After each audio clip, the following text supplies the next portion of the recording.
This story is insane. It is patently insane, and we're going to discuss today whether you think, I think, they think, whoever thinks this story is real. Mark Wahlberg says that Hollywood PDF files have nowhere left to hide. That's what the article says. He then goes into insane detail about this Christmas party in which a bunch of Hollywood elites got together and did satanic rituals with a child and drank adrenochrome and sacrificed the kid. It's insane. We're going to read through it. Mary, do you want to just give people the rundown on this? So this article claims that he said this at a Sunday school meeting in Los Angeles recently. And let's just read the quotes from supposedly Mark Wahlberg. Again, we're here to discuss whether this is real or not. He doesn't live in Los Angeles anymore. He moved his family. All of this is quoting someone else, whether it's a fake news journalist or Mark Wahlberg. I am not inciting violence on anyone. Got it, YouTube? Quote, "We are hunting these evil sons of bitches down and taking them out one blood-drinking PDF file at a time," he said.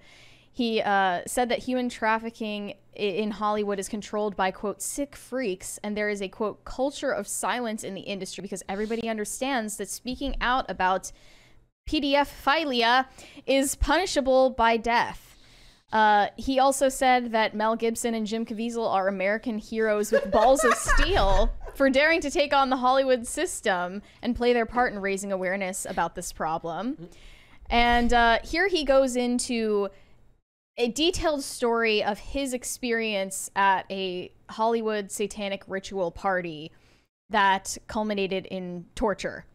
So he said there were 2 A-list stars at this meeting and 4 Hollywood executives dressed in satanic outfits and masks who were all, quote, drinking blood, high on adrenochrome, and they encouraged him to, quote, stop being a prude and join the club. Stop being a prude, by SAing 2 very, very young children.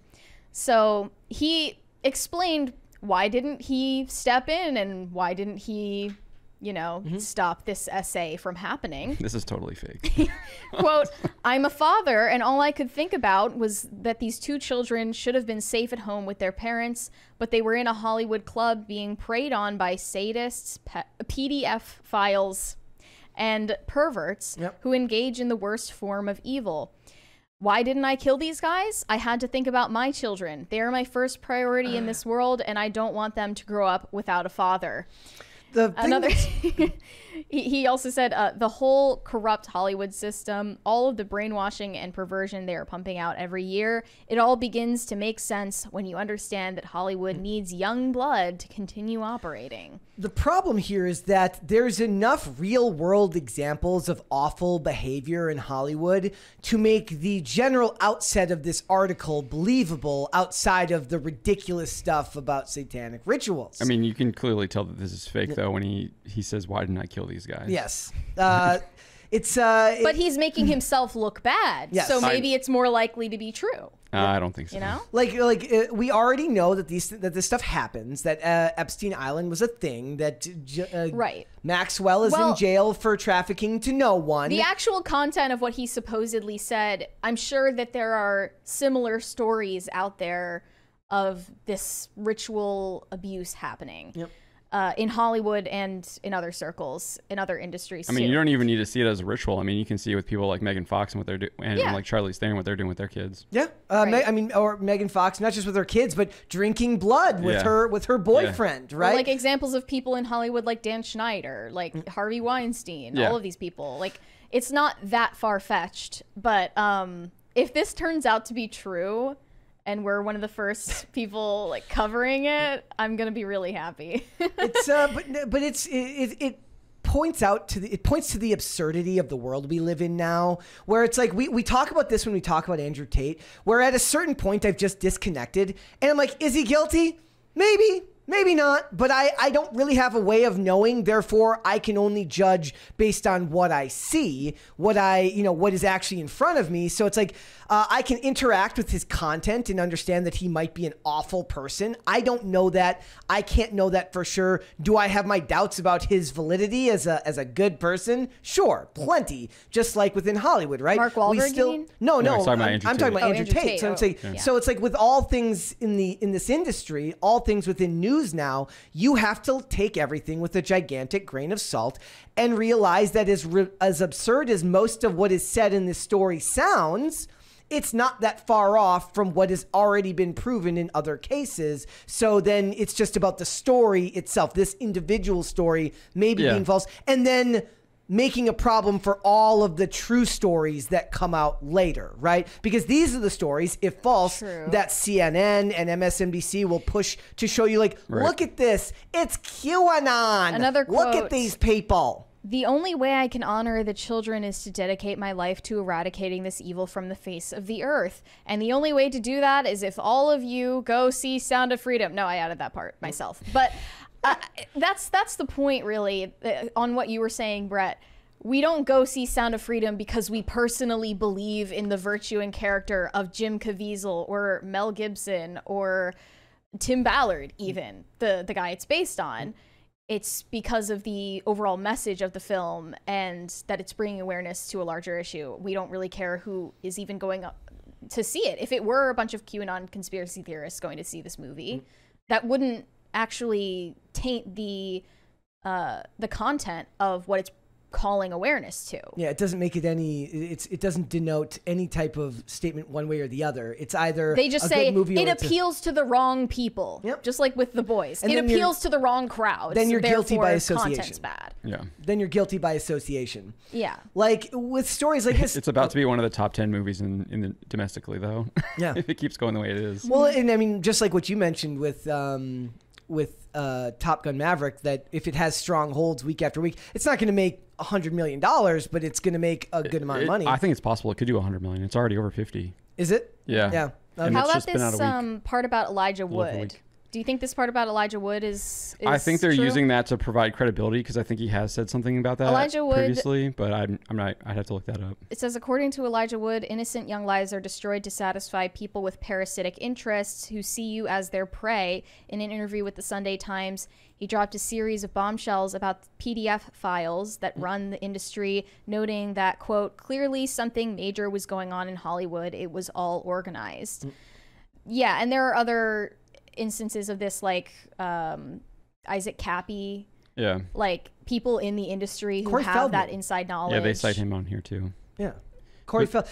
Literally, Kevin Spacey is on trial right now in the UK calling himself a flirt because he abuses men, and he has a long history of abusing people in Hollywood that were very, very young. He's just a flirt. He's just a flirt. That's he's Italian. He's basically he's like Cuomo. He's like I'm not a pedophile. I'm Italian. Are you kidding me? Yeah, you've got the whole Cosby thing too. I mean, there's lots of examples. So it's like if this story is fake and this conversation never happened, like I said, I would love to see an actual video of him saying this stuff if it's true. Even if this were recorded on video, it would not be able to get posted on YouTube. Anyway, like that wouldn't be allowed on YouTube. It'd find a way. You get it on Twitter It would be or something like somewhere. that. Yeah, you'd see it on Twitter, TikTok maybe. Well, I'm waiting to see the proof. I mean, I think the fact that I don't think he lives in LA anymore. He's done interviews where he moves his kid to Nevada. Yeah. Yeah. Yeah, he can fly to LA for a speaking appearance. You know, mean, it's plausible. I'm kidding. I mean, it's actually probably likely that he has homes in both places. He probably has some place that he stays in Los Angeles while he's there. I also saw Ashton Kutcher's name was trending on Twitter this morning, and I went down the most insane rabbit hole known to man. The fake news was crazy, but people were reposting this testimony that he gave in 2017 before the U.S. Senate, addressing the issue of child sex trafficking. Do you want to take a look at it? Do you want to play? Should we play the clip on Twitter? Yeah. Okay, here we go, guys. My day job Hold is on. as the chairman and the co-founder of Thorn. This is an old video. We build software to fight human trafficking and the sexual exploitation of children. And that's our core mission. My other day job is that of the father of two, a 2-month-old and a 2-year-old. And as part of that job that I take very seriously, I believe that it is my effort to defend their right to pursue happiness and to ensure a society and government that defends it as well. But the right to pursue happiness for so many is stripped away.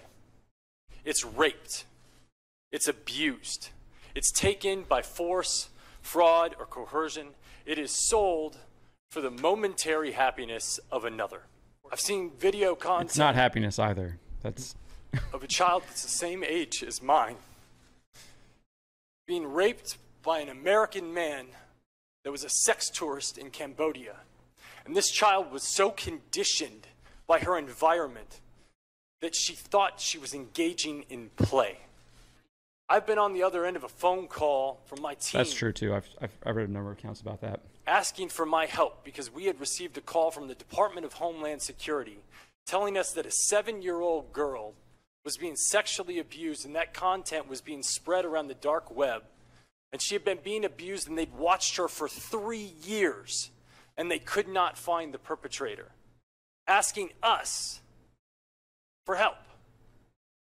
We were the last line of defense. An actor and his foundation were the potential last line of defense.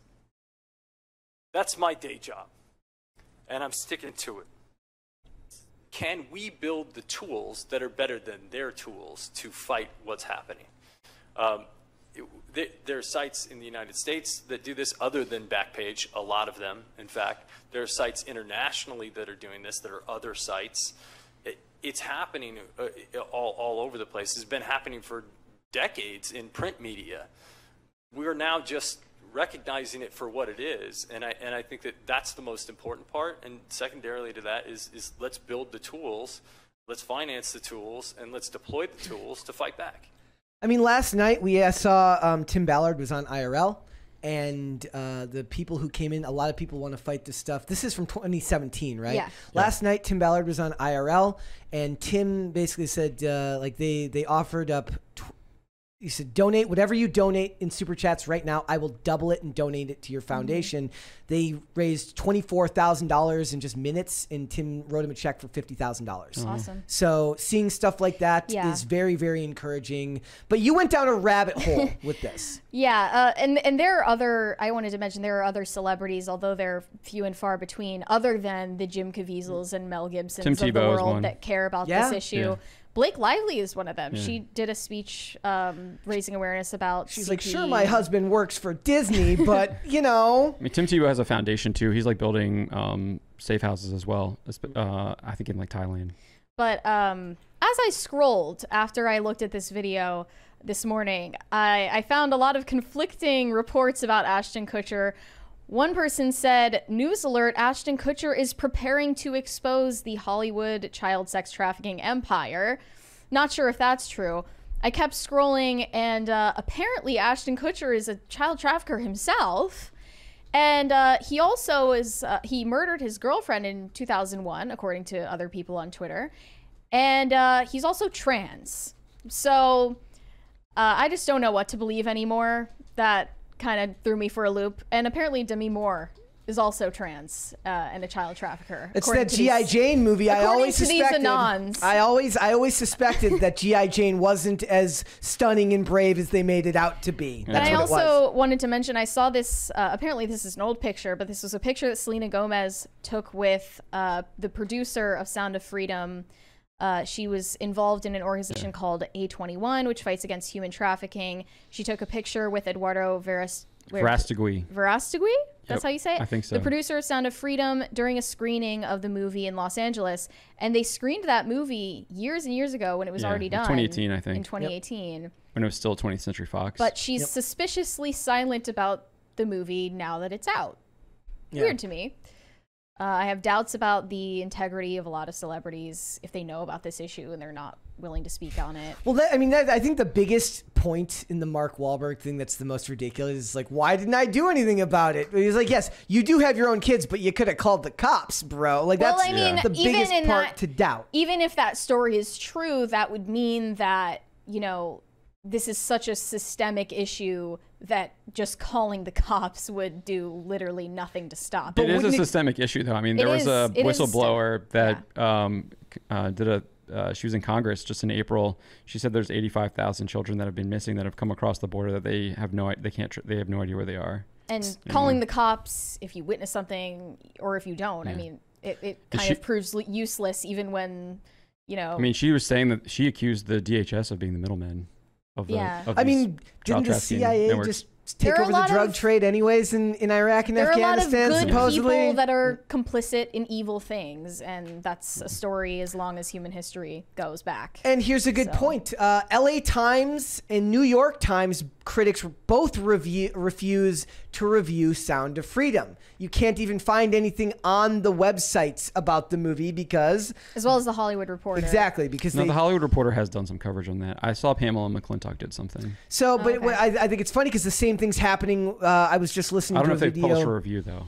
I was watching a video from Zach from Comics Matter, and he's talking about how you can go to comic book resources and there's nothing about the Rippaverse, which is like the biggest thing in the industry right now, because if people in your industry just choose not to talk about something, you do a lot of damage, not by making allegations to the contrary.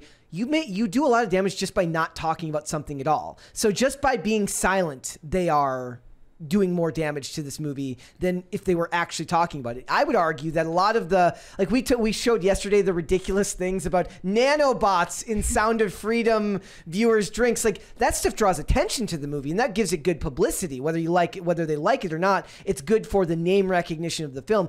Just by being silent, these news outlets actually do damage to it because it's not fair. It's big news. It should be talked about. Yeah, they don't want their audiences to even know about it. Yeah. It says, in the case of the New York Times, Sound of Freedom has effectively been wiped off the face of the earth. Not only has the paper of record declined to review the movie, it does not mention the movie in any form in its entertainment reporting, not even a box office report, a search of the site shows. So, you know, they don't want you talking about it. There was the thing about the Rolling Stone reporter, like Rolling Stone actually made them be very, very quiet about one of their own editors, you know, one of their own workers who got in trouble for very, very bad things with children.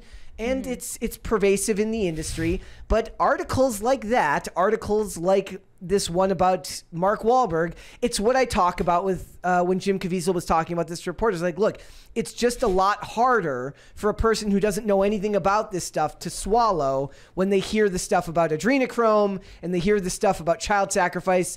They have a lot harder time buying into that than they should just hearing about, you know, the awful things that happen to kids on a daily basis because of human trafficking, right? Like when you start getting into satanic rituals, people start to check. I think that the average person starts to check out a little bit because it sounds like the stuff of fiction.